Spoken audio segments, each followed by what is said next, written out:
Shalom saudara yang dikasihi Tuhan Yesus. Renungan kita pada saat ini terdapat dalam kitab Yakobus pasal yang ke-5 ayat yang ke-7 sampai yang ke-11 dengan tema akhir yang manis bersama Yesus. Sabar dalam penderitaan. Tema yang diberikan Lembaga Alkitab Indonesia dalam bagian ini. Kata sabar seringkali kita dengar.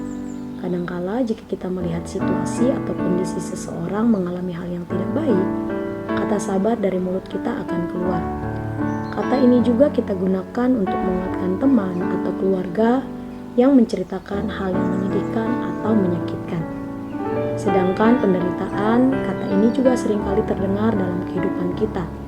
Tetapi sebisa mungkin keinginan hati kita menolak penderitaan ini, karena bukan hal yang menguntungkan, melainkan merugikan kita. Yang menjadi pertanyaannya adalah, mengapa dalam teks firman Tuhan ini, Yakobus sebagai penulis mengingatkan kepada 12 suku di perantauan untuk bersabar dalam penderitaan? Karena pada kenyataannya penderitaan tetaplah dialami setiap manusia tanpa terkecuali.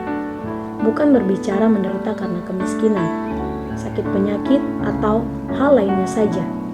Penderitaan yang kita alami sebagai orang percaya karena memperjuangkan iman kepada Yesus Kristus. Penderitaan karena dikucilkan, ditolak, dihina, bahkan hal lainnya yang berakhir sampai pada kematian karena mempertahankan iman tersebut. Yakobus dalam bagian firman Tuhan ini mengingatkan jemaat yang ada di 12 suku di perantauan dan kita semua untuk bersabar, karena setiap kesabaran akan membuahkan hasil. Dalam kesabaran tersebut, apa yang harus dilakukan?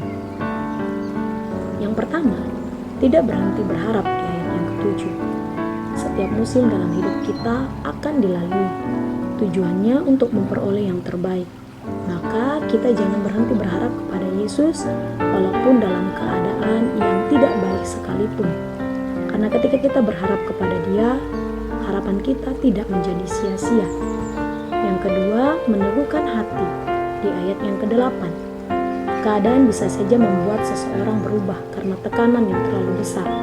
Tetapi ketika kita meneguhkan hati kita untuk tetap berdiri dengan iman yang teguh di hadapan Tuhan, situasi apapun yang terjadi tidak akan membuat kita goyah. Yang ketiga, tidak bersungut-sungut di ayat yang ke-9. Bersungut-sungut artinya kita mengeluh, tidak senang, terpaksa dalam menjalaninya. Dan hal itu membuat kita hidup tidak menjadi berkat bagi banyak orang. Jalanilah hidup dengan penuh ucapan syukur atas semua yang terjadi dalam hidup kita.